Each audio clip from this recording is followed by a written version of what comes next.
Hello, beautiful friends. How are you? I am so happy to see you.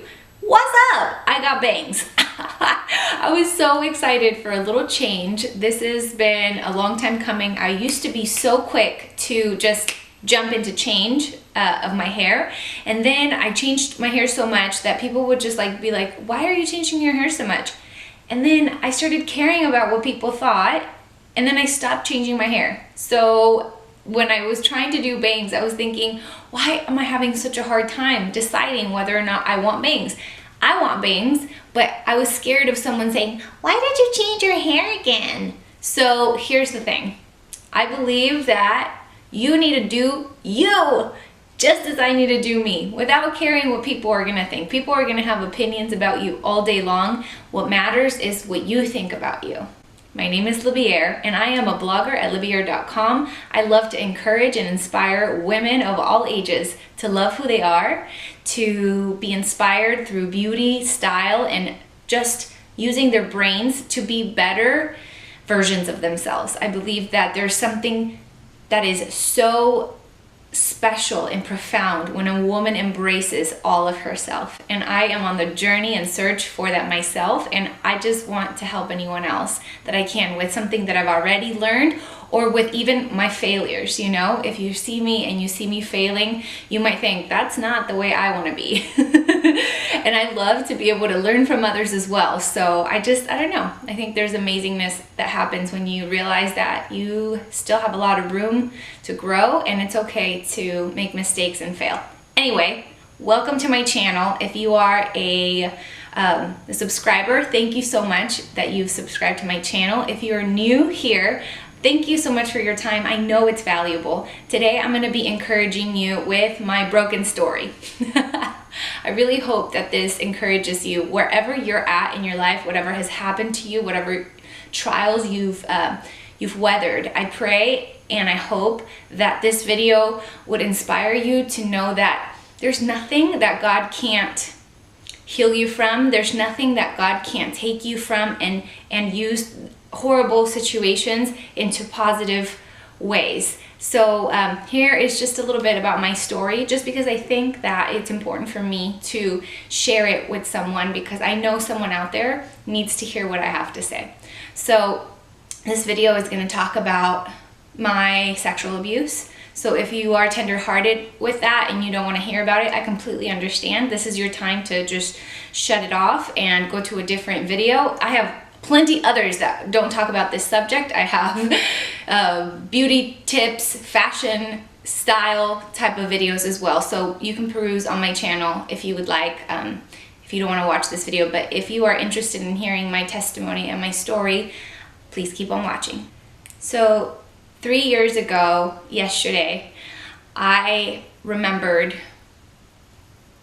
everything I needed to remember about being sexually abused. That catapulted me into a year and a season of healing with God in a way that I never would wish on anybody else because of how painful it was, but I also wish it on anybody who needs healing, because I had been suppressing all these memories, and I had been repressing my emotions about being abused, and I didn't want to admit it to myself. I didn't want to admit it to anybody else because it would make it real. But I believe that something happened. Something set me free when I decided to step into healing. And that for me meant acknowledging to myself that something horrible had happened to me. And I mean, I'll tell you something. 3 years ago, yesterday, all these memories flooded my mind, and I before that day, I knew something was off because of all of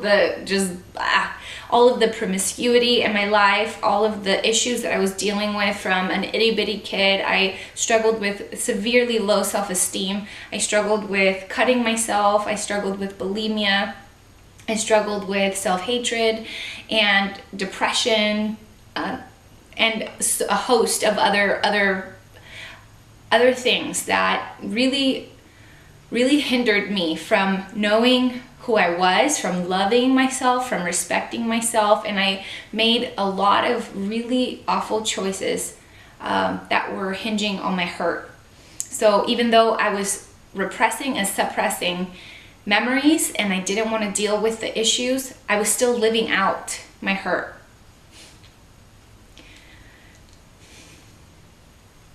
You know, shame puts you in a corner and it says to you, you are damaged. Shame tells you that you're not beautiful. Shame tells you that you are disgusting.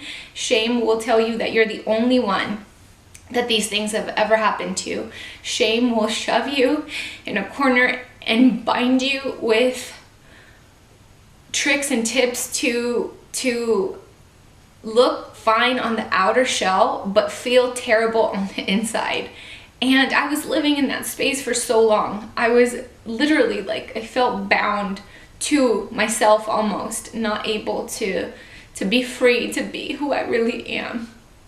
And finally, 3 years ago, when I got my memories, I just felt this, just a really painful freedom, I guess is what I can call it, because I no longer felt bound, but now I felt incredibly wounded and hurt. And I feel like this is something that a lot of girls have gone through, no matter what level of abuse you've been through, no matter what has hurt your body, your mind, your spirit and your soul. I know that there is something beautiful that comes with letting God heal those very unique and personal wounds in our heart. I saw a speaker the day before, so on March 7th, 3 years ago, I saw someone talking about their story about being trafficked in the human trafficking world. And my heart just felt so angry and shattered for her. And I kept thinking, man, I haven't had it as bad as her. You know, you'd have nothing to complain about, I said to myself. And then the next morning when I had all of my memories of being abused, even though I had never been trafficked, I still felt devalued. I still felt shame. I still felt wrongly used. And God was giving me a beautiful opportunity to stop comparing my story to somebody else's and to start healing with Him. And at that time, I did not trust in God. I didn't even know that there was a God that I can run to and that He would truly take me.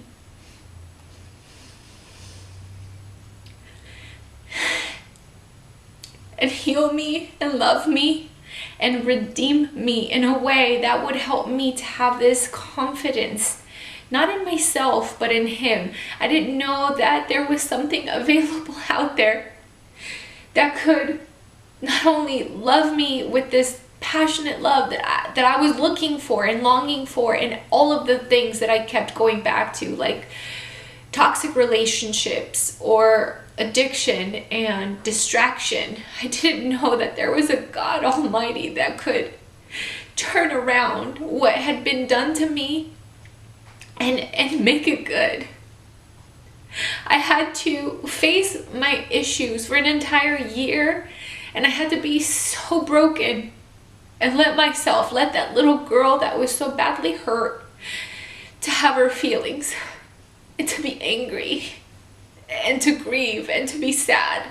And you know, I'm crying right now, and yeah, there's still a little bit. I think I'll always feel the sadness of like, man, these things did happen, you know? It would be crazy for me to expect myself to not grieve over my innocence being taken. But I know, and I have hope that this isn't going to end here, and that the justice isn't supposed to be in my hands. That I can give myself forgiveness, and that I can extend the forgiveness even though it's not right, and I can trust that God is just. I mean, that is the only way that I was able to see myself on the other side. That is what kept me alive that year that I went through healing and post-traumatic stress syndrome and panic attacks. I mean, for an entire year, I think I cried. And it was one of the most difficult years for my family, my husband, and my kids. But it helped us to become stronger as a family, to become stronger as a couple. Doug finally understood so many of the things that I did that were like, whoa, why does she do that? He finally could understand the hurt behind some of the choices that I would make, you know, and his grace and his love and God's love through him.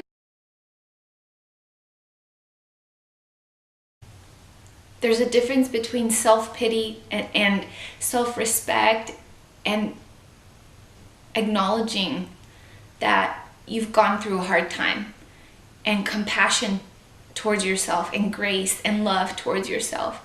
Some of the things that I did in rebellion to all of the hurt that I felt inside, I feel ashamed of, but God has shown me that there's nothing that I have done that he can't forgive me from. In fact, he died so that